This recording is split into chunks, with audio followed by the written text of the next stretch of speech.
Hello and welcome back. और राजस्थान की परीक्षाओं का जो नवीनतम पैटर्न था, इस पर हमारी पिछली वीडियो पूरे आदेशों के साथ परिपत्र की जो थ्योरेटिकल भाग था उसके आधार पर थी। और अब मैं आपको केवल मार्किंग पैटर्न को समझाने के लिए या मार्किंग पैटर्न आपके साथ साझा करने के लिए एक संक्षिप्त वीडियो के साथ हूँ। ये पार्ट 1 हो गया आपका क्लास 1 to 8 के लिए। परीक्षा पैटर्न जो पहली और दूसरी कक्षा का होगा, फर्स्ट एंड सेकंड क्लास का, वो कार्य पुस्तिकाओं के आधार पर होगा। इसी से उनको नेक्स्ट क्लास में प्रमोटिंग मिलेगी और जितने भी संस्था प्रधान महोदय हैं उनकी मॉनिटरिंग इसमें मुख्य रूप से रहेगी। और उन्हीं की मॉनिटरिंग में अध्यापक या अध्यापिका जो हैं वो एट ग्रेड और गतिविधि जो एक्टिविटी बेस्ड वर्कबुक है, जिसका प्लान है फरवरी तक ये उपलब्ध करवा दी जाएगी स्कूलों में। और ये उपलब्ध करवा रहे होंगे और अभिभावक के साथ मिलकर उनको पूरा कराना होगा। स्वाभाविक है, बच्चा काफ़ी छोटी उम्र का है तो अभिभावक का इन्वॉल्व होना बहुत ज़रूरी हो जाएगा। फिर आता है आपका परीक्षा पैटर्न क्लास 3rd से 5th के लिए, तीसरी से 5वीं कक्षोन्नति का आधार। यहाँ जो प्रमोटिंग का जो बेस होगा वो होगा कार्य पुस्तिकाओं जो गवर्नमेंट अवेलेबल करवा रही है वर्कबुक को। ये eight grade and behind grade दोनों है। मैंने पिछली वीडियो में आपको बताया था कि एक तो विद्यार्थी जिस कक्षा में पढ़ रहा है वो, और एक अगर कक्षा उसकी बड़ी है लेकिन पिछला ज्ञान अभी तक वो अर्जित नहीं कर पाया है, तो दोनों ही आधार पर वर्कबुक बना दी गई है और उन तक पहुंचाई जा रही है। गृह कार्य एवं पोर्टफोलियो आधारित आंतरिक मूल्यांकन होगा और इस मूल्यांकन के ये मूल्यांकन जो होगा वो उसकी अंतिम परीक्षा यानी वार्षिक परीक्षा या बोर्ड परीक्षा, जैसे 5वीं और 8वीं की बोर्ड परीक्षा होगी तो उनकी बोर्ड परीक्षाओं में इसका अंकन होगा। कक्षा 5 के लिए बोर्ड 5 के लिए और 8 के लिए, दोनों के ही लिए बोर्ड परीक्षा का आयोजन निश्चित रूप से होगा। प्रश्न पत्र का अंक भार ये समझाना था और इस वीडियो का जो आप कहें एक हार्ट है वो यही है। ये मुझे आप तक लेकर आना था क्योंकि पिछले वीडियो में थ्योरी ज़्यादा हो गई थी तो हम इसमें सीधे ही इसी पर पहुंच गए हैं। प्रश्न पत्र अंक भार पैटर्न जो क्लास 3rd और 5th का है, 3rd to 5th का मान लें आप, आंतरिक मूल्यांकन और वार्षिक लिखित परीक्षा लीजिए इसको। वार्षिक परीक्षा होगी और आंतरिक मूल्यांकन का जो बेस्ड होगा, जो बेस है या आधार है जिसके आधार पे विद्यार्थी का आंतरिक मूल्यांकन किया जाएगा, वो है कार्यपुस्तिका, गृह कार्य और पोर्टफोलियो। कार्यपुस्तिका क्या है? जो ये डिस्ट्रीब्यूट हो रही है वर्कबुक कह दीजिए, कार्यपुस्तिका कह दीजिए, जहाँ विद्यार्थी के लिए शिक्षण संबंधी जो सामग्रियां हैं उन तक पहुंचाई जा रही है। गृह कार्य जो वो तैयार कर रहा है और पोर्टफोलियो जो अध्यापकों द्वारा संधारित किया जा रहा है कि उनके द्वारा क्या कार्य दिया गया है और क्या कार्य विद्यार्थियों से उन्हें अर्जित हुआ है, इसकी बाकायदा एक पूरी फाइल बनी हुई है।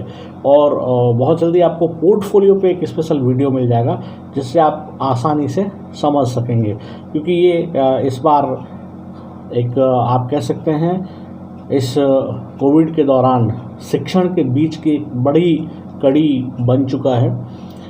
50% अंक क्लास 3rd to 5th में, मैं वापस दोहरान कर रहा हूँ, क्लास 3rd to 5th में जो 50% मार्क्स है, जो 50% अंक है, वो इन 3 के आधार पर विषयाध्यापकों द्वारा उस विद्यार्थी को प्रदान किए जाएंगे। फिर बचता है आपका 50% अंक भार। उसमें मौखिक परीक्षा होगी 10% की और 40% की आपकी लिखित परीक्षा है। मैं प्रतिशतों को हटा दूं तो आप ये मान लीजिए कि 100 अंक का अगर पेपर होता है तो आपका 50 अंक जो है वो कार्यपुस्तिका, गृह कार्य, वर्कबुक, होमवर्क एंड पोर्टफोलियो जो आपकी रिपोर्ट तैयार हो रही है उसके आधार पे है। यानी आपको पढ़ना है, आपको होमवर्क तैयार करना है, आपकी होमवर्क की कॉपी अच्छी होनी चाहिए और आपके शिक्षक वर्ग पर ये जिम्मेदारी है, जो मैडम आप तक पहुंचते हैं या जो सर आप तक पहुंचते हैं वो आपका पूरा पोर्टफोलियो तैयार करके रखेंगे और उसी आधार पे आपका अंकन होगा। 10 जब आप मौखिक परीक्षा दोगे तो 10 अंक में से अंक दिए जाएंगे और 40 अंक का एक प्रश्न पत्र आपको उपलब्ध करवाया जाएगा और उसी के आधार पर उससे आपका पेपर लिया जाएगा। कक्षा 5 के लिए बोर्ड परीक्षा का भी यही पैटर्न होगा और सभी निजी विद्यालयों के लिए भी कक्षोन्नति हेतु यही पैटर्न लागू किया जाएगा। परीक्षा पैटर्न क्लास 6 to 8 कक्षोन्नति का आधार, ये थोड़ी बड़ी क्लास होगी। कक्षोन्नति का आधार कार्य पुस्तिकाओं, एंड ग्रेड बिहाइंड ग्रेड दोनों ही, गृहकार्य, पोर्टफोलियो आधारित आंतरिक मूल्यांकन और वार्षिक या बोर्ड परीक्षा होगी। कक्षा 8 के लिए यहाँ बोर्ड परीक्षा का आयोजन होगा। अब प्रश्न पत्र अंक भार पैटर्न क्लास 6 to 8, अब याद रखिएगा आपने एक पैटर्न पीछे देखा है और एक पैटर्न अब देख रहे हैं, दोनों में फर्क है। जल्दबाजी मत कीजिएगा क्योंकि समझने का प्रयास करें। फर्क क्या है मैं बता देता हूँ। आंतरिक मूल्यांकन कार्य पुस्तिकाओं के आधार पर, गृह कार्य के आधार पर या फिर पोर्टफोलियो के आधार पर, वर्कबुक, होमवर्क और पोर्टफोलियो, ये 40% मार्क्स हैं यहाँ पे। 6 to 8 के लिए 50 नहीं है, 40% है और लिखित हो जाएगी 10% की और मौखिक परीक्षा होगी 10% की और लिखित हो जाएगी 50% की। वापस अंक मैं बता देता हूँ। 40 अंक आपको मिल जाएंगे कार्य पुस्तिका, गृह कार्य और पोर्टफोलियो के, 10 अंक मिल जाएंगे आपको मौखिक परीक्षा के और 50 अंक का आपका लिखित परीक्षा का पेपर होगा।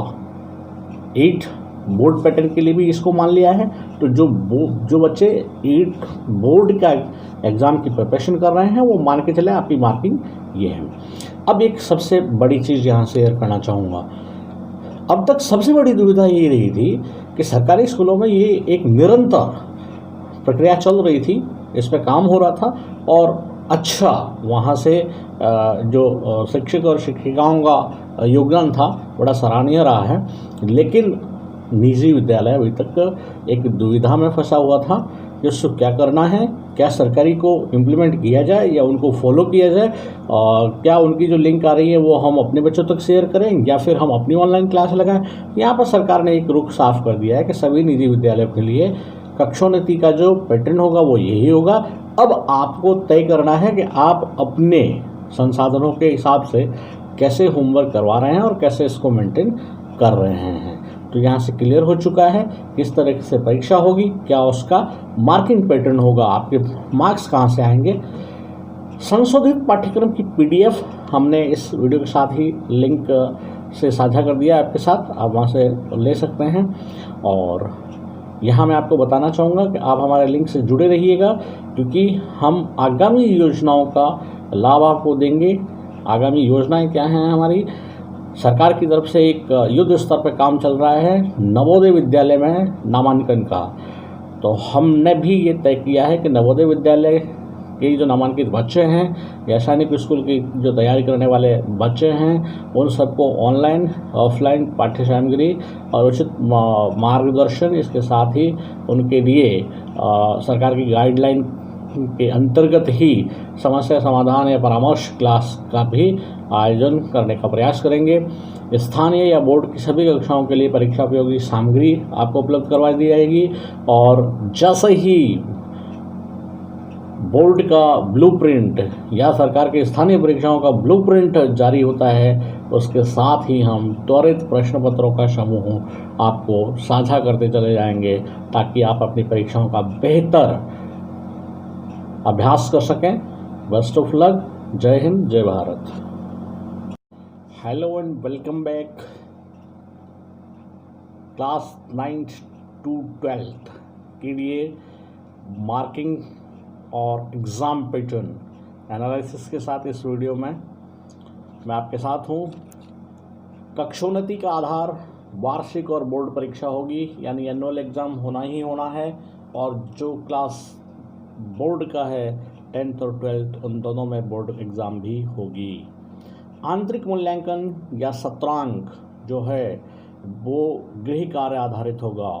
इंटरनल इवैल्यूएशन और sessional marks based on homework, ये एक बड़ी दुविधा थी और इसको बाइलिंगुअल बनाने का कारण यही है कि इंग्लिश मीडियम के बच्चों तक भी इस चीज़ को पहुंचाया जा सके। क्लास 10th और 12th के लिए बोर्ड परीक्षा का आयोजन होगा, ये तय है। अब एक मार्किंग पैटर्न बताना है मुझे आपको ताकि आपको पता रहे कि आपके मार्क्स कहाँ से आने वाले हैं और किस तरीके से आपको क्या तैयारी करनी है। आपका एक तो आंतरिक मूल्यांकन होगा, इंटरनल इवोल्यूशन, और उसका कारण है शतरंग, क्योंकि अर्धवार्षिक परीक्षाएं हो नहीं पाई है तो निश्चित तौर पे ये कवर करना है सरकार को। प्रायोगिक मूल्यांकन जो प्रैक्टिकल सब्जेक्ट के जो एग्ज़ाम्स हैं, जैसे साइंस का हो गया या ज्योग्राफी हो गई या ड्राइंग हो गया, एक ये है, और फिर आपका एनुअल एग्ज़ाम है। तो जो अनिवार्य विषय हैं वो 20% अंक तो उनका वहाँ से हो जाएगा और 80% की आपकी लिखित परीक्षा हो जाएगी। अब अनिवार्य विषय में एक चीज़ स्पष्ट कर दूँ कि ये भाषागत विषय हैं, जैसे हिंदी और इंग्लिश है, तो ये जो भाषागत विषयों के लिए एक परीक्षा पैटर्न में एक नया बदलाव आया है कि इस बार अपठित और पठित गद्यांश को अधिकांशतः शामिल करने का प्रयास होगा, ताकि वहाँ पर एक गाइडलाइन में एक लाइन लिखी हुई है कि विद्यार्थी के समक्ष उत्तर भी होना चाहिए जिसको वो वहाँ से प्राप्त कर सके। तो एक बहुत बड़ा निर्णय है ये, ताकि ये जो पढ़ाई बाधित हो रही है या इसमें डिले हो रहा है तो सभी बच्चों को एक स्टेज पर आने का अवसर मिल जाएगा और जो मूल्यांकन होगा वो बेहतर तरीके से हो जाएगा। ऐच्छिक विषय जो आपका ऑप्शनल सब्जेक्ट है वो 40। प्रायोगिक मूल्यांकन, इसमें प्रायोगिक मूल्यांकन को दो भागों में बांट दिया है, प्रायोगिक अभिलेख और प्रायोगिक परीक्षा। और आपको पता होगा कि अब तक जो आपका प्रायोगिक अभिलेख के वेटेज थे वो 5 से बाहर नहीं जा रहे थे, 4 भी थे और 5 पे था। लेकिन इस बार ये पहली बार ऐसा होगा कि जो कुल 30 अंक की प्रायोगिक परीक्षा यदि होती है तो उसमें से 15 अंक केवल और केवल जो आप प्रैक्टिकल रिकॉर्ड मेंटेन करेंगे उसके मिलने वाले हैं आपको। तो अहमियत बढ़ चुकी है प्रैक्टिकल रिकॉर्ड की। और फिर आपको प्रैक्टिकल एग्ज़ाम देना है, जो निर्धारित अभी 10 का आया है, कम से कम आपको 10 प्रैक्टिकल करने हैं। तो उस प्रैक्टिकल में से जो परीक्षा ली जाएगी वो 15 अंक की होगी। काफ़ी बड़ी सहूलियत विद्यार्थियों को यहाँ दे दी गई है। अब आपका बचा वार्षिक परीक्षा, तो भाषागत विषयों में आपको 80 अंक का वहाँ पे फेस करना है, और जो ऐच्छिक विषय है उसमें 56 जैसा वो होता था वैसा ही है। ये था आपका मार्किंग पैटर्न। मार्किंग पैटर्न के बाद आ जाइए आप प्रश्न पत्र का जो पैटर्न होगा, क्वेश्चन पैटर्न। हालांकि ब्लूप्रिंट जो सरकार ने बोला है उसके अकॉर्डिंग वो 15 जनवरी के आसपास जारी कर देंगे, लेकिन अभी जो बड़ी बड़ी चीज़ें बताई हैं उन्होंने, वो पहला ये है बहुचयनात्मक प्रश्नों का समावेश, मल्टीपल चॉइस क्वेश्चंस यहाँ पे शामिल किए जाएंगे एग्जाम में, VSAT and set with internal choice, अति लघुत्तरात्मक और लघुत्तरात्मक प्रश्नों में आंतरिक विकल्प दे दिए जाएंगे। यानी ये करना है या और या दोनों में से या कोई दो, इस तरीके का ऑप्शन होगा। मतलब 5 प्रश्न दे दिए जाएं और आपको कहें कि इन्हीं 3 प्रश्नों का उत्तर लिखना है। इस तरीके का जो इंटरनल चॉइस जो है वो आंतरिक विकल्प वहाँ पे उपलब्ध करवा दिया जाएगा। निबंधात्मक प्रश्नों की संख्या घटा दी जाएगी, साथ ही उत्तर सीमा को भी कमतर किया जाएगा। यहाँ वो डिडक्ट कर रहे हैं किसमें, जो लॉन्ग आंसर टाइप क्वेश्चन है उसमें। दूसरा एक तय कर रहे हैं कि लॉन्ग आंसर टाइप क्वेश्चन जो लॉन्ग पैटर्न पे था उसमें भी वर्ड लिमिट कम करके ये नया तरीके का एक फॉर्मूला यहाँ देने का प्रयास है। तो प्रयास ये रहेगा कि विद्यार्थी कम समय में अधिक उत्तर तक पहुँच सके, उद्देश्य की प्राप्ति वही होगी, और ये परिवर्तन आपको देखने को मिलेगा। भाषा संबंधी विषयों में पठित एवं अपठित गद्यांशों और पद्यांशों का अधिकाधिक समावेश किया जाएगा। ये मैं आपको पहले बोल चुका हूँ। जो आपका सिन और अनसिन पैसेज है वो हिंदी इंग्लिश में ज़्यादा आने वाला है, या भाषागत जो भी विषय आपका है वहाँ पे उसमें ज़्यादा आने वाला है। संशोधित पाठ्यक्रम जारी होने के कारण अंक विभाजन और प्रश्न पत्र निर्माण का आधारभूत ब्लूप्रिंट में बदलाव हो जाएगा, निश्चित है। क्योंकि आपके कुछ विषयों में जो आंतरिक टॉपिक है वो हटा दिए गए हैं, कुछ में पूरा पार्ट हट गया है। एक यूनिट में 4 पार्ट था, 2 हटा दिए, 2 रहे हैं। तो मार्किंग पैटर्न क्या होगा ये इस बार बदलेगा, तो ब्लूप्रिंट नया होना चाहिए। और 15 जनवरी 2021 तक सरकार या बोर्ड द्वारा परीक्षाओं का निर्धारित ब्लूप्रिंट जारी हो जाएगा। इस आशय का परिपत्र जारी हो चुका है निदेशालय से। इसके आधार पर परीक्षा की तैयारी हेतु अध्यायवार योजना बनाना आसान हो जाएगा। संशोधित पाठ्यक्रम की PDF आपको नीचे लिंक में हमने उपलब्ध करवा दी है। हमारे चैनल से आप निरंतर जुड़ते रहिए। सब्सक्राइब नहीं किया है तो ज़रूर कीजिए ताकि आपको इन्फॉर्मेशन समय पर मिल जाए। और हमारी नई योजनाएं जो हैं इनके लिए आप अपने संबंधित छोटे भाई बहनों को प्रेरित कीजिएगा। जैसे नवोदय विद्यालय या सैनिक स्कूल की परीक्षा की तैयारी यदि कोई बच्चे कर रहे हैं तो उनको ऑनलाइन ऑफलाइन और जो उनके समस्या समाधान या मार्गदर्शन की क्लासेस हैं वो हमारे द्वारा उपलब्ध करवाई जाएगी। स्थानीय बोर्ड की सभी कक्षाओं के लिए परीक्षा उपयोगी सामग्री हम समय समय पर देते रहेंगे। नवीन ब्लूप्रिंट के आधार पर अभ्यास के लिए त्वरित प्रश्न पत्र का समूह आप तक पहुंचा दिया जाएगा।